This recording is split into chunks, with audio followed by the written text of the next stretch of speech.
هنا مكان الشلال الرئيسي. شوف شوف، واو واو واو صراحة خلي يوسع. شوفوا كيف المكان، إبداع إبداع إبداع خيالي. شلالات، أشهر شلالات فيكتوريا. خلوكم متابعين التغطية إن شاء الله.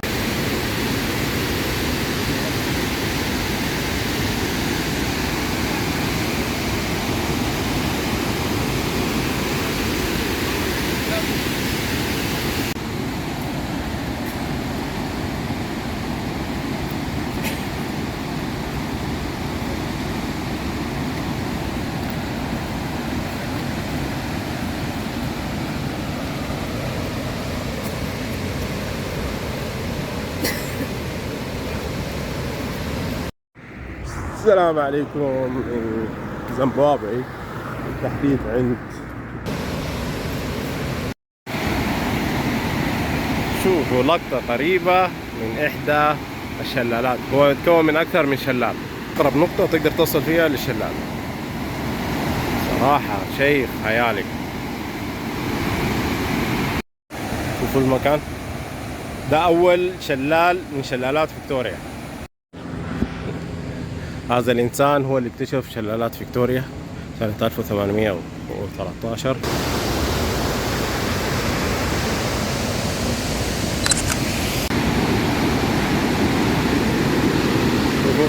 أنا في أقرب نقطة للشلال الرئيسي. هنا لو حابب تاخذ شاور على كيف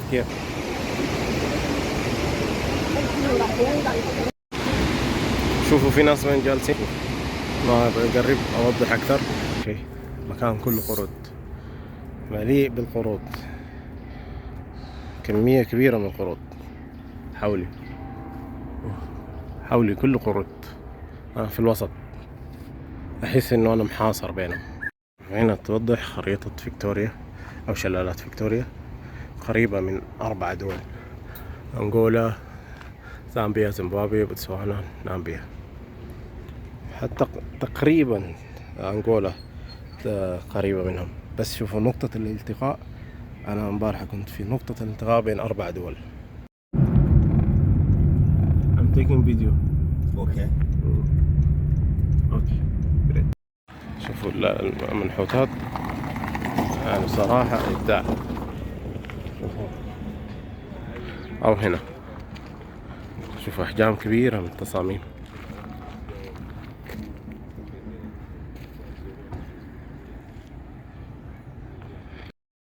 طبعا هنا الفندق اللي أسكن فيه حاطين علامة دول المجاورة لهم.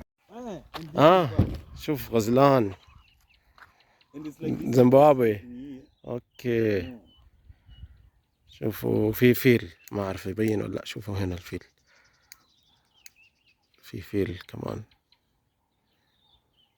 مكان خيالي بصراحة. السلام عليكم، رحلة جديدة إن شاء الله إلى دولة جديدة من كيب تاون، ساوث أفريقيا، وخلوكم إلى الملتقى. السلام عليكم، حياكم الله من كيب تاون. نطلع رحلة جديدة إن شاء الله إلى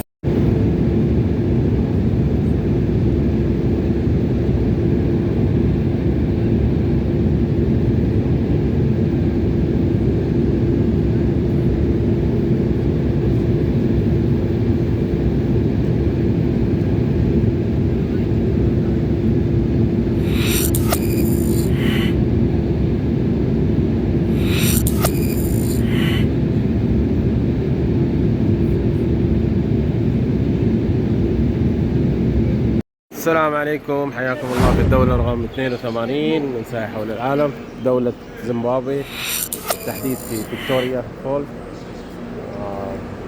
إن شاء الله بنروح على الشلالات، أشهر شلالات فيكتوريا. خلوكم متابعين التغطية إن شاء الله. السلام عليكم، تحركت من المطار طلعت من المطار اتجاه المدينة إن شاء الله إلى الشلالات، هنا إلى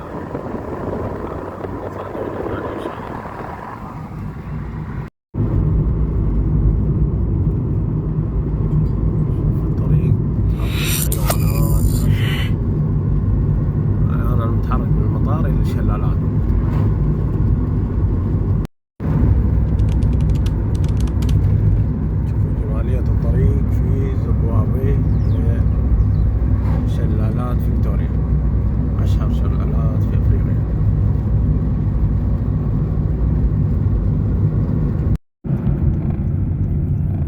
taking video. Okay. Okay, great.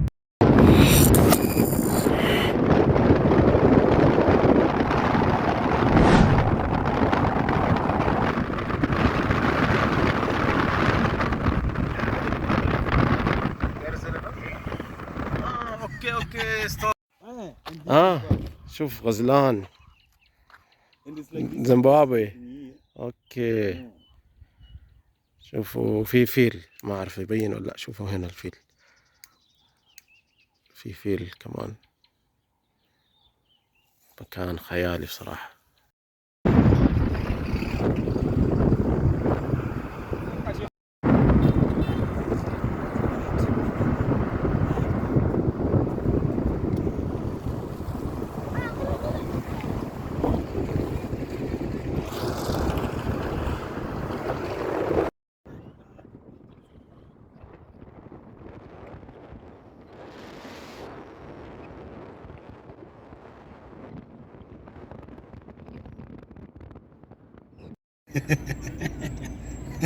اوكي There is the entrance. See? Is it that smoky? That's where you pay there. اوكي. طبعا هني تدخل الشلال من هالمكان، مدخل الشلال. هني بوردر زامبيا.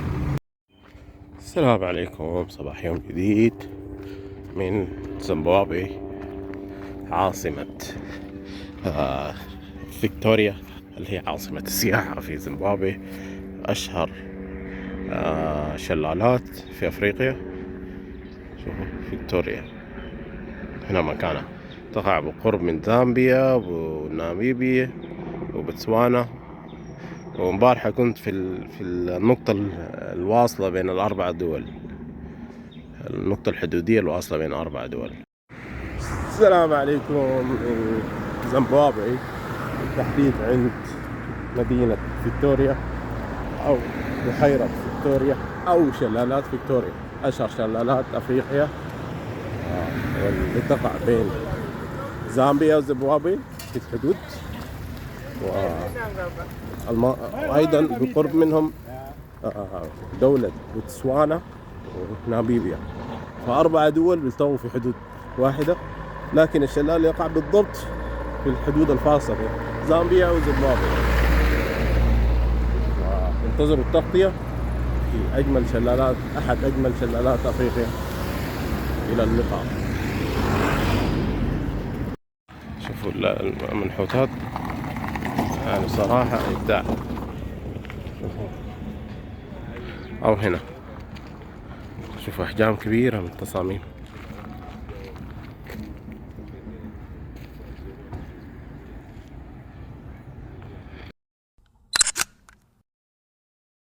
قدام دخول الشلال في منتجات أفريقية، منحوتات مميزة جميلة. إن شاء الله بنمر عليهم بعد نخلص الجولة في شلالات فيكتوريا. السلام عليكم، حياكم الله من داخل حديقة فيكتوريا فولز أو شلالات فيكتوريا، أحد أشهر شلالات في زيمبابوي، اللي هي تقع بين زيمبابوي وزامبيا في الحدود، وأيضا بقرب منهم ناميبيا وبوتسوانا، بس أبعد شوية، بس على الحدود بالضبط زامبيا وزيمبابوي. شوفوا دخلت الحديقة والآن متجه إلى الشلالات الخاصة في فيكتوريا، أحد أشهر شلالات موجودة في أفريقيا وأكبرها. ننتظر التغطية داخل الحديقة ومنها إلى الشلالات. شوفوا الحديقة، حديقة جميلة توديك إلى الشلال.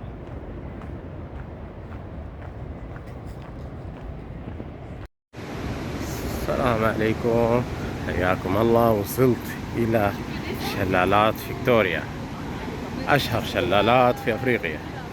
شوفوا جمالية المكان. طبعا الجهة الثانية زامبيا، ونحن في جهة زيمبابوي. نفس الفكرة في أمريكا، يعني نفس فكرة الشلالات الموجودة بين أمريكا وكندا. شوفوا كيف جمالية الشلالات.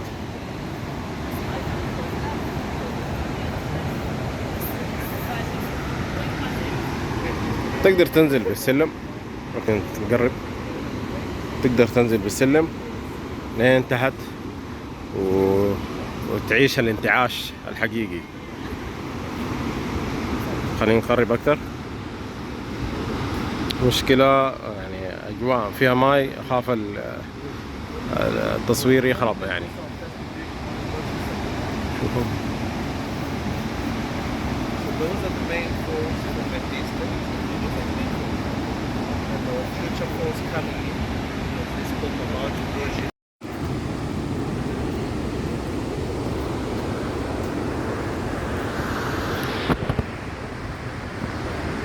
السلام عليكم من أمام شلالات فيكتوريا، حياكم الله. أحد أنشر شلالات في أفريقيا وأجملها. الآن تحت نصور تحت عند شلالات فيكتوريا.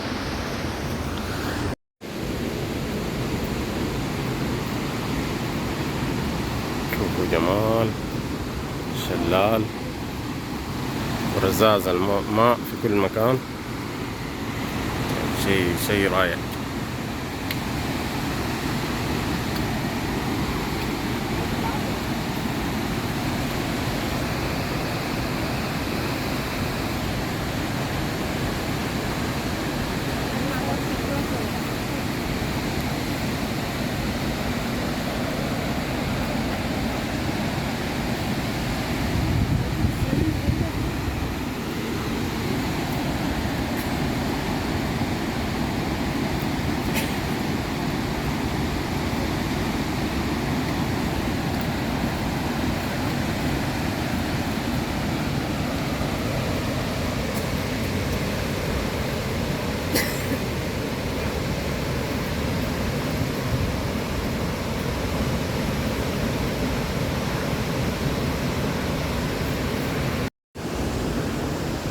السلام عليكم، حياكم الله.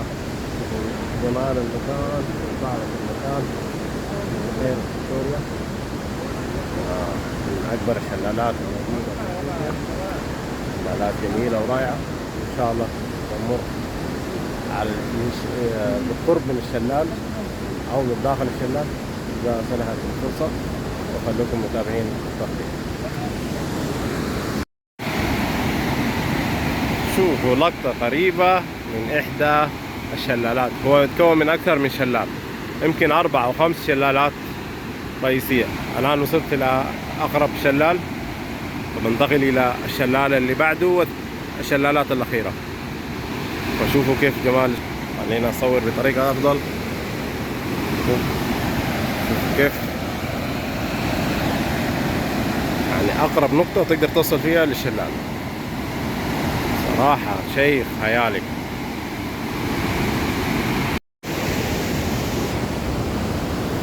شوفوا جمالية أقرب شلال من شلالات فيكتوريا. إن شاء الله ننتقل عن الشلالات الأخرى، وخلوكم متابعين التغطية إلى أحد أجمل الشلالات الموجودة في أفريقيا.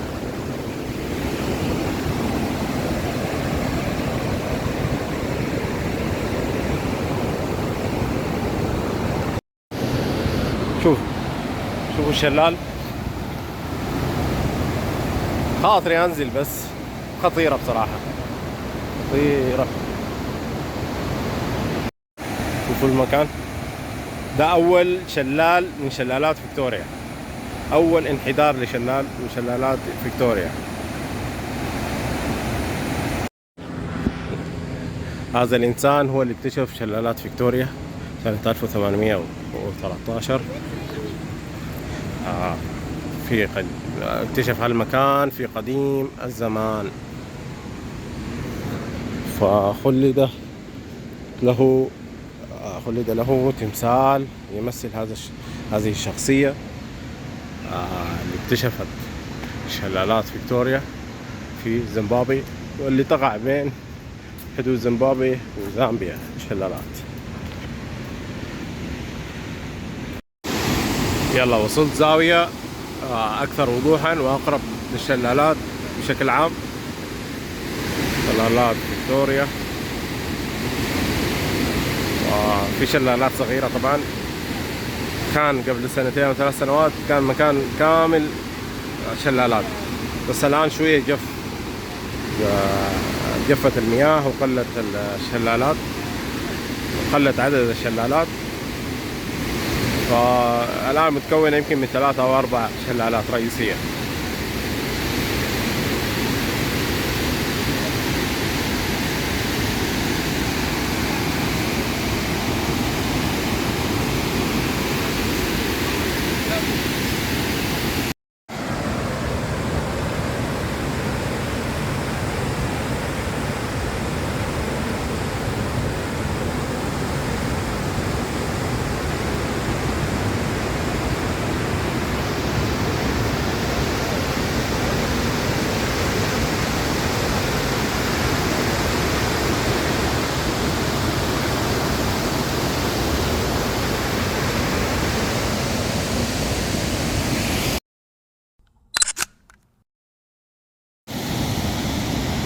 شوفوا الريمبو.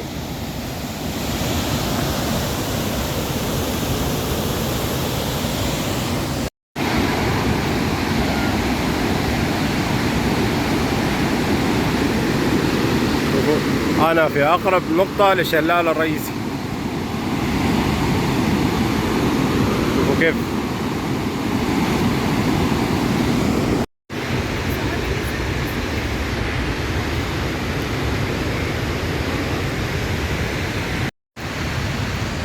شوفوا الحديقة المتصلة بالشلال. حديقة جميلة جميلة.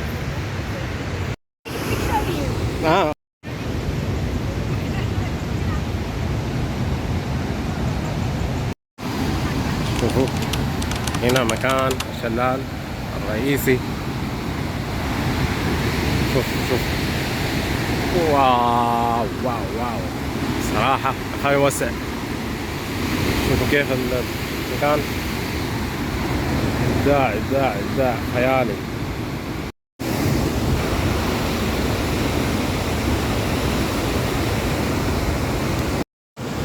هنا لو حابب تاخذ شاور على كيفك.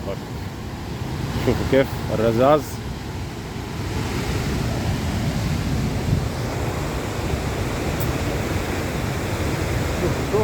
شوفوا جمالية المكان والشلالات في فيكتوريا.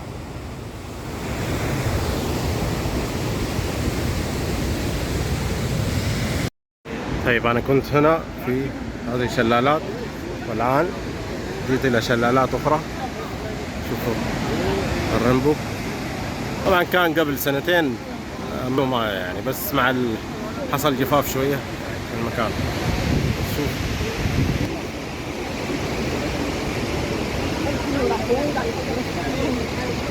وكيف المكان زين رائع. صراحة أنصحكم بزيارة المكان، مكان جميل رائع. وأنا حكتفي في هذا القدر. في بوينت كتصوير، وفي يعني مكان بعيد شوية، وأنا ما عندي وقت، عندي رحلة لازم أطلع.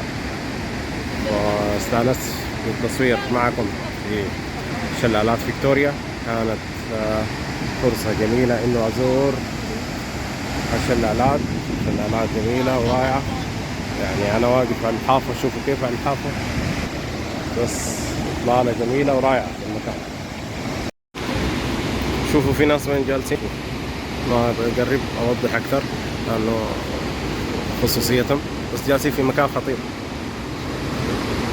يلا السلام عليكم، إلى أن نلتقي بكم في رحلات أخرى من ساي حول العالم لزيارة كل العالم، وإلى اللقاء.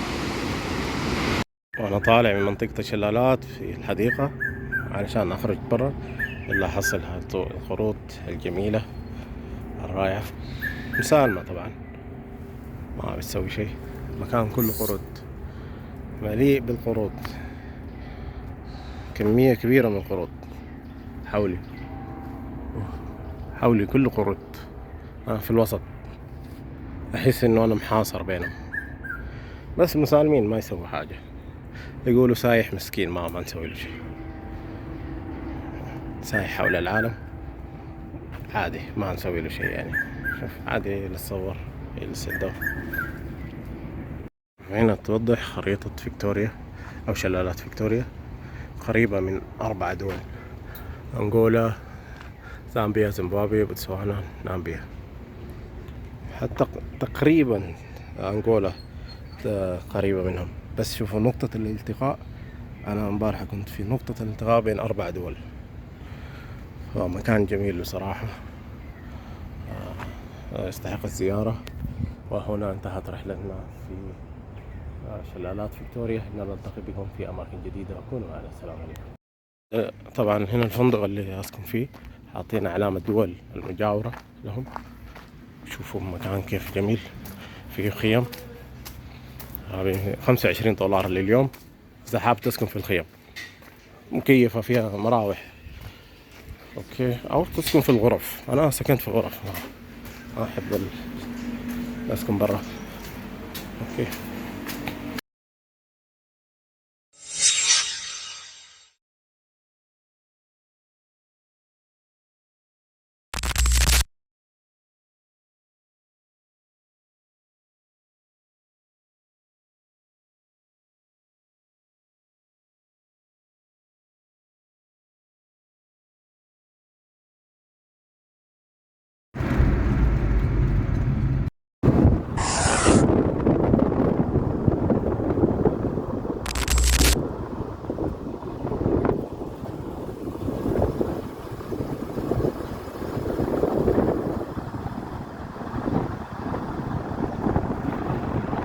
وهكذا انتهت رحلتي في زيمبابوي، بالتحديد في فيكتوريا، مطار فيكتوريا، شلالات فيكتوريا. كانت رحلة طيبة ومميزة. إن شاء الله ننتقل إلى دولة جديدة ورحلة جديدة، وخلوكم متابعين معي الرحلة إلى أن نلتقي بكم في مكان آخر. مع السلامة زيمبابوي. إلى اللقاء زيمبابوي.